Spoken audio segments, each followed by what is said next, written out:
Hello, welcome to this wonderful time. இன்று ஒரு வசனம் வாசிக்கிறேன், உங்களுக்கு ஆசீர்வாதமாக இருக்கட்டும்.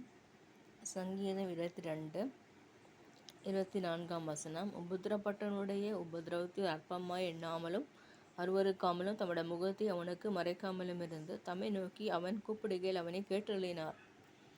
உபத்திரப்பட்டவனுடைய உபத்திரவத்தை அற்பமாய் எண்ணாமலும் அருவருக்காமலும் தம்முடைய முகத்தை அவனுக்கு மறைக்காமலும் இருந்து தம்மை நோக்கி கூப்பிடுகையில் அவனை கேட்டருளினார்.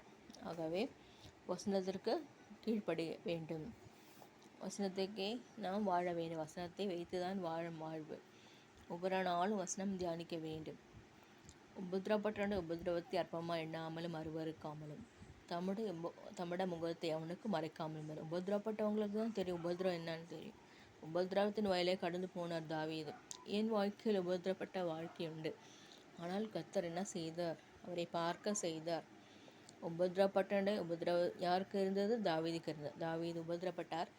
அவர் கர்த்தராகிய ஆண்டவரை பார்த்தபோது கர்த்தராகிய ஆண்டவர் அவனுக்கு செவி கொடுத்தார். செவி கொடுத்து எல்லாவற்றையும் மாற்றி ராஜாவாக்கினார். ஆகவே நம்முடைய உபத்திரத்தின் வயலை கடந்து போகும்பொழுது கர்த்தர் நம்மை நேசிக்கிறார், ஆசீர்வதிக்கிறார், அவர் நம்மை அணைக்கிறார். இந்த பாடல்கள் எல்லாம் ஆண்டவருடைய நாம மகிமைக்காக, இயேசு ஆண்டவருடைய மகிமைக்காக. கர்த்தராகிய ஆண்டவர் உபத்திரவப்பட்டவனுடைய உபத்திரவத்தை அற்பமாக எண்ண மாட்டார். அவர் அதை பார்க்கிறார். உபத்திரவத்தை பார்க்கிறார். உலகத்தில் உங்களுக்கு உபத்திரம் உண்டு, தைரியமாக இருங்க, நான் உலகத்தை ஜெயித்திருக்கிறேன் என்று ஆண்டவர் சொல்கிறார். உலகத்தில் உள்ளவனிலும் உன்னில் உள்ளவர் பெரியவர். உலகத்தில் உள்ள உலகத்தை காட்டிலும் வெளி உலகத்தை காட்டிலும் உன்னோடு இருக்கிற ஆண்டவராகிய இயேசுவானவர் பெரியவர். பிரியமானவனே, பிரியமானவளே, உன்னுடைய ஆத்மா வாழ்ந்து சுகமாக இருப்பது போல நீ எல்லாவற்றிலும் வாழ்ந்து சுகமாக இருக்கும்படி ஆண்டவர் அற்புதம் செய்கிறார். எல்லாவற்றிலும் சுகமாக இருக்க வேண்டும், சமாதானமாக இருக்க, சந்தோஷமாக இருக்க வேண்டும் என்று ஆண்டவர் விரும்புகிறார். ஆகவே இந்த காலை வேளையில் கர்த்தரை நோக்கி பார்ப்போமாக. இந்த மாதம் ஆசீர்வாதமாக மாற நான் ஜெபிக்கிறேன்.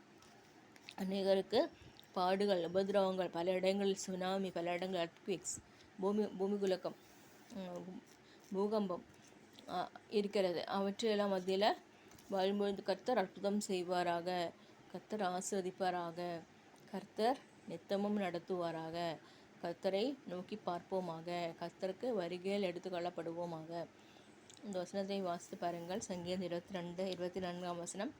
உபத்திரப்பட்டவனுடைய உபத்திரவத்தை அற்பமாக எண்ணாமலும் அருவருக்காமலும் தம்முடைய முகத்தை அவனுக்கு மறைக்காமலும் இருந்து அவன் என்னை நோக்கி கூப்பிடுகையில் கேட்டருளினார். வசனத்தை வாசித்து பாருங்கள். ஆசீர்வாதமாக இருக்கும். அற்புதம் கர்த்தராகிய ஆண்டவர் செய்வாராக. இந்த நாளில் கர்த்தர் எல்லா பாடுகளையும் மாற்றுவாராக. கர்த்தர் அற்புதம் செய்வாராக. ஆமீன்.